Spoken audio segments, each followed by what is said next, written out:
بسم اللہ الرحمن الرحیم۔ اپنے محدود وسائل سے سلطان ٹیپو ایک بڑی فوج رکھنے کے قابل نہ تھا، تاہم میسور کی تیسری جنگ کے بعد ٹیپو سلطان نے ملک کے دفاعی اور تجارتی ضرورت کے پیش نظر بڑی شدت کے ساتھ اپنے بحری بیڑے کو مضبوط بنانے کی کوشش کی۔ چنانچہ منگلور اور واجد آباد کی گودیوں میں اس نے نئے جنگی تجارتی جہاز تعمیر کرنے کا حکم دیا اور ایک قلیل مدت میں میسور کے بحری بیڑے میں 22 جنگی اور 20 تجارتی جہازوں کا اضافہ ہو چکا تھا، اور ان جہازوں کے ماڈل سلطان ٹیپو نے خود تیار کیے تھے۔ میسور کے دشمن سلطان ٹیپو کی آدھی سلطنت چھیننے کے بعد یہ سمجھتے تھے کہ اب وہ دوبارہ سر اٹھانے کے قابل نہیں رہا اور اب اسے اپنی رعایا کے معاشی اور اقتصادی مسائل ہمیشہ پریشان رکھیں گے۔ لیکن وہ یہ دیکھ کر حیران تھے کہ میسور میں پھر ایک بار ولولوں کی نئی دنیا آباد ہو رہی تھی۔ اہل میسور کے وہ زخم جنہیں وہ دائمی ناسور خیال کرتے تھے مندمل ہو چکے تھے۔ وہ قافلہ جسے انہوں نے بھیانک طریقوں کی آغوش میں دھکیل دیا تھا، ایک ناقابل یقین عزم و استقلال کے ساتھ اپنے روشن مستقبل کی طرف بڑھ رہا تھا۔ انہوں نے جن بستیوں کو ویران کر دیا تھا وہ دوبارہ آباد ہو رہی تھیں۔ میسور کے چرواہے، کسان، مزدور، سپاہی، تاجر اور صنعت کار پھر ایک بار زبان حال سے یہ کہہ رہے تھے کہ میسور ہمارا ہے، اور انگریز یہ محسوس کر رہے کہ ہندوستان میں ان کے آخری راستے کا حصار پھر مضبوط ہو رہا ہے۔ اب دلی تک پہنچنے کے لیے یہ ضروری ہے کہ یہ قلعہ ہمیشہ کے لیے مسمار کر دیا جائے۔ سلطان ٹیپو کے خلاف انگریزوں کے نئے جارحانہ عزائم میں کچھ بیرونی محرکات بھی شامل تھے۔ نپولین بوناپارٹ کے عروج کے ساتھ فرانس کے تن مردہ میں ایک نئی روح بیدار ہو رہی تھی۔ اس جوان سال جرنیل کی قیادت میں فرانس کی افواج آسٹریا کے شہنشاہ کو شکست دینے کے بعد اطالیہ پر اپنی فتوحات کے پرچم نصب کر چکی تھی۔ ایک کمزور اور مفلوج بادشاہت کے خاتمے کے بعد فرانس کو ایک اول العزم لیڈر مل چکا تھا۔ نپولین بوناپارٹ نے ایک ہی یلغار میں یورپ میں طاقت کا توازن درہم برہم کر دیا تھا، اور انگریز مشرق و مغرب میں اپنے اقتدار کے لیے ایک نیا خطرہ محسوس کر رہے تھے۔ ان کے لیے یہ سمجھنا مشکل نہ تھا کہ یورپ میں نپولین کے ساتھ الجھنے کی صورت میں ان کے لیے اپنے ہندوستانی مقبوضات کی حفاظت مشکل ہو جائے گی، اور سلطان ٹیپو اپنی رہی سہی قوت کے ساتھ بھی ان کے لیے ایک خطرہ عظیم بن سکتا ہے۔ چنانچہ سرجان شور کے ریٹائر ہونے کے بعد انہیں ہندوستان میں اپنے سامراجی مقاصد کو تقویت دینے کے لیے کسی مضبوط اور ہوشیار آدمی کی ضرورت محسوس ہوئی۔ یہ مضبوط اور ہوشیار آدمی، جس میں ایک سامراجی بھیڑیے کے تمام خصائل بدرجہ اتم موجود تھے، رچرڈ ڈوزلی ارل آف مانگٹن تھا۔ ڈولزی گورنر جنرل کے عہدے کا چارج لیتے ہی کسی تاخیر کے بغیر میسور پر دعویٰ بولنے کے لیے بےتاب تھا۔ چنانچہ اس نے کمپنی کی افواج کو کارمنڈل اور مالابار کے ساحلوں پر جمع ہونے کا حکم دیا۔ میسور کے خلاف جارحانہ اقدام کے لیے ویلز ولی کو صرف ایک بہانے کی ضرورت تھی۔ چنانچہ اس نے سلطان ٹیپو پر یہ الزام لگا دیا کہ وہ ایسٹ کمپنی کے خلاف فرانس کے ساتھ ساز باز کر رہا ہے، اور اس کے سفیر ماریشس کے گورنر کی وساطت سے فرانسیسی حکومت کے ساتھ ایک دفاعی اور جارحانہ معاہدہ کر چکے ہیں۔ اصل واقعہ صرف یہ تھا کہ نظام اور مرہٹے اپنی فوجی قوت میں اضافہ کرنے کے لیے فرانسیسی سپاہیوں اور افسروں کو بھرتی کر رہے تھے۔ سلطان ٹیپو نے بھی چند تجربہ کار یورپین افسروں کی ضرورت محسوس کی۔ سرنگا پٹم کے 2 تاجر اپنے کاروبار کے سلسلے میں ماریشس جا رہے تھے اور سلطان ٹیپو نے انہیں ہدایت کی اگر ماریشس کا کوئی کارآمد آدمی ملے تو انہیں اپنے ساتھ لیتے آئیں۔ ان تاجروں نے ماریشس پہنچ کر وہاں کے فرانسیسی گورنر سے ملاقات کی اور انہیں قریباً 100 بیکار آدمیوں کو اپنے ساتھ لانے کی اجازت مل گئی، لیکن ان 100 آدمیوں میں سے بھی صرف چند ایسے تھے جو تھوڑا بہت فوجی تجربہ رکھتے تھے اور بیشتر وہ قیدی تھے جنہیں ماریشس کی حکومت نے جیلوں سے نکال کر سرنگا پٹم کے تاجروں کے ساتھ جہاز پر سوار کر دیا تھا۔ لیکن کمپنی نے اس واقعہ کی آڑ لے کر سلطان ٹیپو کے خلاف بہتان تراشی کا ایک طوفان کھڑا کر دیا۔ کلکتہ، مدراس اور بمبئی سے لے کر لندن تک برطانوی سامراج کے ڈنڈورچیوں نے یہ افواہ پھیلا دی کہ انگلستان کے خلاف میسور اور فرانس کا معاہدہ ہو چکا ہے۔ ماریشس کے فرانسیسی فوجی عنقریب ہندوستان کے ساحل پر اترنے والی اور سلطان ٹیپو ان کے پہنچتے ہی ایسٹ انڈیا کمپنی کے خلاف اعلان جنگ کر دے گا۔ ماریشس کے واقعات کے بارے میں ولز ولی کے علاوہ کئی اور انگریزوں کے متضاد بیانات ان بے سروپا الزامات کو جھٹلانے کے لیے کافی ہیں، لیکن اگر یہ مان بھی لیا جائے کہ سلطان ٹیپو نے واقعی ماریشس کے گورنر کی وساطت سے فرانسیسی حکومت کے ساتھ کوئی معاہدہ کیا تھا تو کوئی بھی انصاف پسند آدمی انگریزوں کو سلطان ٹیپو پر اعتراض کرنے کا حق نہیں دے سکتا۔ گزشتہ واقعات کی روشنی میں سلطان کے بدترین دشمن بھی ان پر الزام نہیں لگا سکتے کہ انہوں نے صلح کی شرائط پورا کرنے میں کوئی کوتاہی کی تھی، اور انگریزوں کے بہترین وکیل بھی ان کی پے در پہ بدعنوانیوں پر پردہ نہیں ڈال سکے۔ ایسٹ انڈیا کمپنی سرنگا پٹم کے معاہدے کی مضحکہ خیز تعویلوں سے یہ ثابت کر چکی تھی کہ انگریز صلح یا جنگ میں کسی ضابطہ اخلاق کے پابند نہیں۔ ان کی مسلسل بد عہدیوں کے بعد یہ سلطان کا حق ہی نہیں کہ فرض تھا کہ وہ ان کا حساب چکانے کا کوئی موقع ضائع نہ کرتا۔ اگر سلطان فرانسیسیوں پر اعتماد کر سکتا اور ان کی مدد سے انگریزوں کو اس ملک سے نکال سکتا اور اس کے باوجود ہاتھ پر ہاتھ دھرے بیٹھا رہتا تو میں اس کی بصیرت اور جذبہ حریت کی توہین سمجھتا۔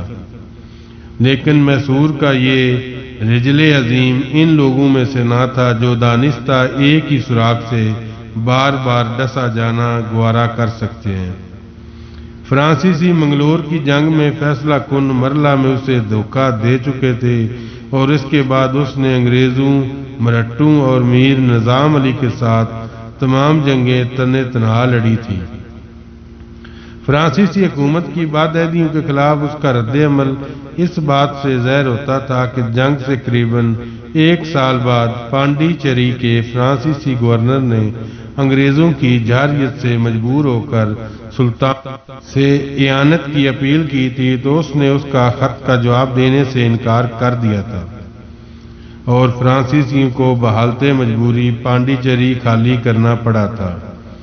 رہا یہ سوال کہ سرنگا پٹم کے تاجر سلطان کی ایما پر ماریشس سے چند آدمی اپنے ساتھ لے آئے تھے تو یہ بات کتنی مضحکہ خیز معلوم ہوتی ہے کہ مرہٹوں اور نظام کی فوج میں تو سینکڑوں فرانسیسی اور انگریزوں کے لیے کسی خطرے کا باعث نہ تھے، لیکن سلطان ٹیپو نے صرف 100 آدمیوں کو اپنی ملازمت میں لے کر ان کے لیے خطرہ پیدا کر دیا تھا۔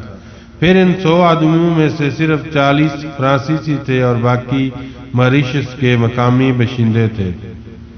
سلطان کی فوج میں کوئی فرانسیسی یا یورپین کسی اہم عہدے پر فائز نہ تھا، لیکن میر نظام علی کی فوج کے 15,000 سپاہی ایک فرانسیسی جرنیل کے ماتحت تھے اور سندھیا کی 40,000 فوج کا ایک فرانسیسی افسر تربیت دے رہا تھا۔ انگریزوں نے ماریشس کے واقعات کی آڑ لے کر دوبارہ باتیں مشہور کی۔ اول یہ کہ نپولین بوناپارٹ مصر اور مشرق وسطیٰ کے دوسرے ممالک کو فتح کرنے کے بعد خشکی کے راستے ہندوستان کا رخ کرے گا اور سلطان ٹیپو اس کے ساتھ شامل ہو جائے گا۔ دوسرے یہ کہ ماریشس کے گورنر جنرل نے سلطان ٹیپو کے سفیروں کے ساتھ یہ وعدہ کیا ہے کہ وہ عنقریب 30-40 ہزار سپاہی سلطان ٹیپو کی مدد کے لیے بھیج دے گا۔ انگریزوں کے اپنے بیانات اس بات کو جھٹلاتے ہیں کہ ماریشس میں فرانسیسیوں کی اتنی بڑی فوج موجود نہ تھی۔ سلطان ٹیپو نے ان بے پناہ الزامات کی تردید کی، لیکن انگریز جنگ کا بہترین موقع کھونے کے لیے تیار نہ تھے۔ وہ نپولین کے خلاف مشرق وسطیٰ یا یورپ میں سینہ سپر ہونے سے پہلے اس طاقت کے ساتھ نمٹ لینا چاہتے تھے جو ہندوستان میں ان کے لیے خطرے کا باعث ہو سکتی تھی۔ تاہم ویلزلی اپنے پلان کے مطابق فوراً جنگ شروع نہ کر سکا۔ مدراس کے گورنر نے اسے یہ اطلاع دی کہ کمپنی کی فوج 6 ماہ سے پہلے جنگ کے لیے تیار نہیں ہو سکتی۔ ویلزلی دانت پیس کر رہ گیا۔ پھر جب اسے یہ اطلاع پہنچی کہ جنرل بوناپارٹ کی افواج مصر میں داخل ہو چکی ہیں اور کچھ عرصہ ہندوستان کو اپنی سواری توجہ بحیرہ روم کی طرف مبذول رکھنی پڑے گی، تو اس نے سلطان کے خلاف ماندانہ طرز عمل میں فوراً تبدیلی کی ضرورت محسوس کی۔ اب وہ میسور پر حملہ کرنے کی بجائے سلطان ٹیپو کے ساتھ ان متنازع علاقوں کے بارے میں بھی گفتگو کرنے پر آمادگی ظاہر کر رہا تھا جن پر ایسٹ انڈیا کمپنی سرنگا پٹم کے معاہدے کے خلاف قبضہ جمائے ہوئے تھی۔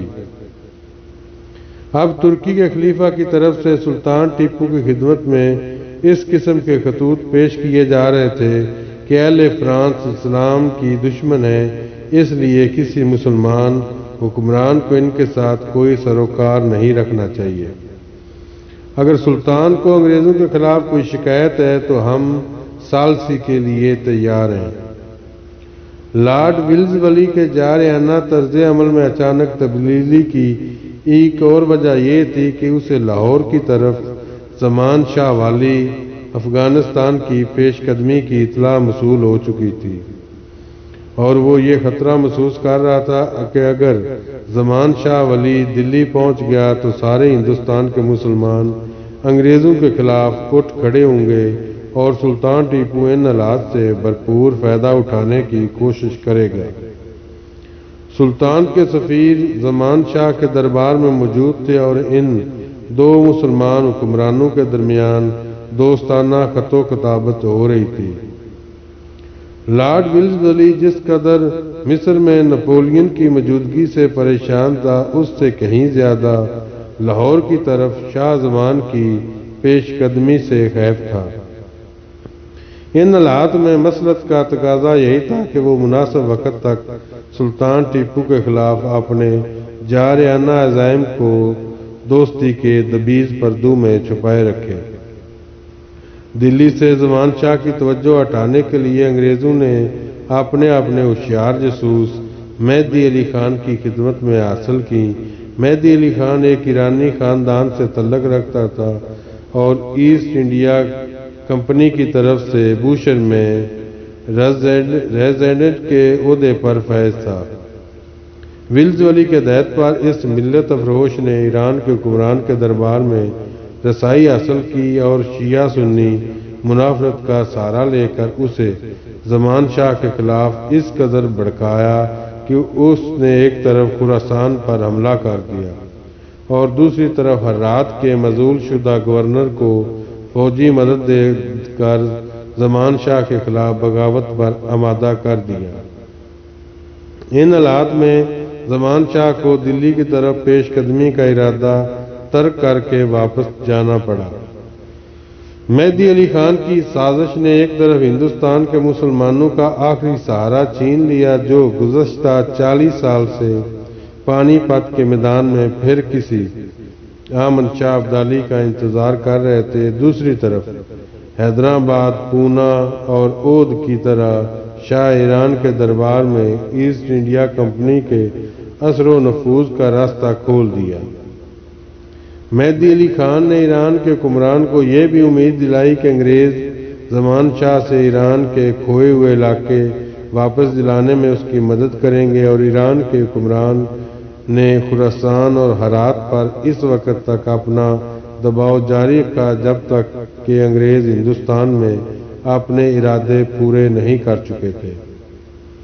بحیرہ روم میں نپولین کی جنگی بیڑے کی تباہی اور لاہور سے زمان شاہ کی واپسی کے بعد لارڈ ولزولی کے وہ خدشات دور ہو چکے تھے جن کے پیش نظر اس نے میسور پر اچانک دعویٰ بولنے کا ارادہ ملتوی کر دیا تھا۔ اب وہ دلی کی طرف ایسٹ انڈیا کمپنی کے راستے کا آخری پتھر ہٹانے کے لیے بےتاب نظر آتا تھا، اور سلطان کے ساتھ اس کے دوستانہ لب و لہجہ میں اچانک تبدیلی آ چکی تھی۔ زمان شاہ کی واپسی ہندوستان کی تاریخ کا ایک انتہائی المناک واقعہ ہے۔ 1861 میں جب احمد شاہ ابدالی نے پانی پت کی جنگ لڑی تھی تو مرہٹے اپنے قومی اتحاد کے باعث ایک عظیم فوج میدان میں لے آئے تھے، لیکن اب حالات بدل چکے تھے۔ مرہٹے ایک اندرونی خلفشار میں مبتلا ہو رہے تھے اور ان میں زمان شاہ کا مقابلہ کرنے کی سکت نہ تھی۔ یہ درست ہے کہ دلی کا مظلوم اور بے بس حکمران شاہ عالم ثانی مہادجی سندھیا کے بعد اب دولت راؤ سندھیا کے ہاتھ میں ایک کھلونا تھا، لیکن دلی پر مرہٹوں کے اقتدار کی وجہ ان کی غیر معمولی قوت نہ تھی، بلکہ اس کی وجہ یہ تھی کہ دلی کا نام نہاد شہنشاہ اب اس قدر کمزور ہو چکا تھا کہ اسے اپنے تاج کا بوجھ اٹھانا بھی دو بار ہو رہا تھا۔ دلی کے جنوب مغرب میں راجپوتوں کی ریاستیں بھی اندرونی خلفشار میں مبتلا ہو چکی تھیں۔ ان حالات میں انگریز ہندوستان کے اقتدار کے سب سے بڑے دعوے دار بن چکے تھے۔ بنگال، بہار اور اڑیسہ پر ان کا قبضہ تھا۔ اودھ کی یہ حالت تھی کہ وہاں انگریز ریزیڈنٹ شجاع الدولہ کے جانشینوں سے زیادہ بااختیار تھا۔ جنوب میں راجہ ٹرانکور ان کا باج گزار تھا اور ارکاٹ کا حکمران ایک ایسی لاش تھی جسے انگریزوں نے اپنی سنگینوں کا سہارا دے کر تخت پر بٹھا رکھا تھا۔ پونا اور حیدرآباد کی ریاستیں عملاً ایسٹ انڈیا کمپنی کی سیادت تسلیم کر چکی تھیں۔ ان حالات میں دلی کے تخت و تاج پر قبضہ کرنے کے لیے ایسٹ انڈیا کمپنی کی بے تابی ایک قدرتی بات تھی۔ انگریز اپنے راستے کے کئی پتھر ہٹا چکے تھے، لیکن زمان شاہ کی پیش قدمی نے ان کے حوصلے سرد کر دیے تھے۔ وہ یہ جانتے تھے کہ اگر انہیں زمان شاہ کے ساتھ جنگ لڑنی پڑی تو ٹیپو غیر جانبدار نہیں رہے گا، اور صرف سلطان ٹیپو ہی نہیں بلکہ ہندوستان کے بیشتر حکمران، بالخصوص مرہٹے، جنہیں کمپنی کے جارحانہ عزائم کے متعلق اب کوئی غلط فہمی نہیں رہی، زمان شاہ کو ایک دشمن کی بجائے اپنا نجات دہندہ سمجھ کر اس کے جھنڈے تلے جمع ہو جائیں گے۔ مصر کی طرف نپولین کی پیش قدمی اور پنجاب کی طرف زمان شاہ کی یلغار کے ایام میں برطانوی سامراج کے علمدار اپنی تاریخ کے ایک نازک ترین دور کا سامنا کر رہے تھے، لیکن ان دو عظیم خطرات کے دور ہوتے ہی ہندوستان پھر ایک بار ان بھیڑیوں کی شکارگاہ بن چکا تھا۔ ایسٹ انڈیا کمپنی مشرق یا مغرب میں کسی نئے خطرہ کا سامنا کرنے سے پہلے میسور پر دعویٰ بولنے کے لیے بےتاب نظر آتی تھی۔ ایک دن تیسرے پیر میسور کا دیوان میر صادق سلطان ٹیپو سے ملاقات کے بعد محل سے باہر نکلا تو ڈیوڑی کے قریب ملک جہان خان ڈھونڈیا داغ اس کا راستہ روک کر کھڑا ہو گیا اور ملتجی ہو کر کہا، حضور دیوان صاحب، میں کچھ عرض کرنا چاہتا ہوں۔ کیا بات ہے؟ میر صادق نے قدرے برہم ہو کر سوال کیا۔ جناب، میں صبح سے یہاں کھڑا ہوں، لیکن مجھے سلطان معظم کی قدم بوسی کا موقع نہیں ملا۔ آپ میری مدد کریں، میرے لیے ان کی خدمت میں حاضر ہونا اشد ضروری ہے۔ سلطان معظم ان دنوں سخت مصروف ہیں اور میں تمہاری کوئی مدد نہیں کر سکتا۔ جناب یہ بہت ضروری ہے، خدا کے لیے میری مدد کیجیے، تم میرا وقت ضائع کر رہے ہو۔ میر صادق یہ کہہ کر ڈیوڑی سے باہر نکل آیا، لیکن ملک جہان خان نے آگے بڑھ کر اس کا راستہ روک لیا اور کہا، ٹھہریے جناب، میں سلطان معظم کو یہ بتانا چاہتا ہوں کہ مسرور کے خلاف کوئی خطرناک سازش ہو رہی ہے۔ سازش؟ میر صادق نے چونک کر کہا، ہاں جناب، میرے پاس ایک خط ہے۔ کس کا ہے؟ جناب اس پر کسی کا نام نہیں، لیکن مجھے یقین ہے کہ انگریزوں کے کسی جاسوس نے سرنگا پٹم کے کسی بااثر آدمی کے نام لکھا ہے۔ میر صادق کا چہرہ اچانک زرد پڑ گیا، لیکن اس نے فوراً سنبھل کر کہا، یہاں باتیں کرنا ٹھیک نہیں، تم میرے ساتھ آؤ۔ ملک جہان خان تذبذب سا ہو کر اس کے ساتھ چل دیا۔ کوئی 10 منٹ بعد وہ میر صادق کے ساتھ اس کے خوبصورت مکان کے ایک کمرے میں داخل ہوا۔ میر صادق نے کشادہ میز کے سامنے کرسی پر بیٹھتے ہوئے کہا، بیٹھو، اطمینان سے میرے ساتھ باتیں کرو۔ ملک جہان خان نے اس کے سامنے بیٹھتے ہوئے کہا، جناب اگر آپ مجھے یہاں لانے کی بجائے سلطان ٹیپو کے سامنے لے جاتے تو یہ آپ کی بہت بڑی نوازش ہوتی۔ یہ معاملہ ایسا ہے کہ ہمیں سلطان کو کسی تاخیر کے بغیر اس طرح متوجہ کرنا چاہیے۔ میر صادق نے جواب دیا، سلطان معظم صبح سے کام کر رہے تھے اور اب انہیں تھوڑی دیر آرام کی ضرورت ہے۔ میں شام کے وقت ان سے دوبارہ ملاقات کی کوشش کروں گا۔ اب تم یہ بتاؤ کہ وہ خط تمہارے ہاتھ کیسے لگا؟ جناب میں جنوب میں مشرق کی سرحدی چوکیوں کی حفاظت پر متعین تھا۔ 2 آدمیوں نے رات کے وقت ایک جگہ سے سرحد عبور کرنے کے ہمارے علاقے میں داخل ہونے کی کوشش کی تھی۔ پہرے داروں نے روکا، لیکن جب انہوں نے بھاگنے کی کوشش کی تو پہرے داروں نے گولی چلا دی۔ ایک آدمی بچ کر نکل گیا، لیکن دوسرا زخمی ہو کر گر پڑا۔ سرحد کے محافظ اسے بے ہوشی کی حالت میں میرے پاس لے آئے۔ میں نے اس کی جامہ تلاشی لی تو یہ خط برآمد ہوا۔ کچھ دیر زخمی نے کراتے ہوئے آنکھیں کھولی تو میں نے اس سے خط کے متعلق پوچھنے کی کوشش کی۔ وہ میرے سوال کا جواب دینے کی بجائے کچھ دیر ٹک ٹکی باندھ کر میری طرف دیکھتا رہا، پھر اچانک اس کی سانس اکھڑ گئی۔ مرتے وقت اس کے ہونٹ ہل رہے تھے، لیکن میں انتہائی کوشش کے باوجود مطلب کی کوئی بات نہ سن سکا۔ میں یہ خط لے کر پہلے بنگلور کے فوجدار کے پاس جانا چاہتا تھا، لیکن پھر مجھے یہ خیال آیا کہ سلطان کی خدمت میں حاضر ہونا زیادہ بہتر ہوگا۔ میر صادق نے کہا، میں وہ خط دیکھنا چاہتا ہوں۔ ملک جہان خان نے قدرے تذبذب کے بعد اپنی جیب سے ایک کاغذ نکالا اور میر صادق کو پیش کر دیا۔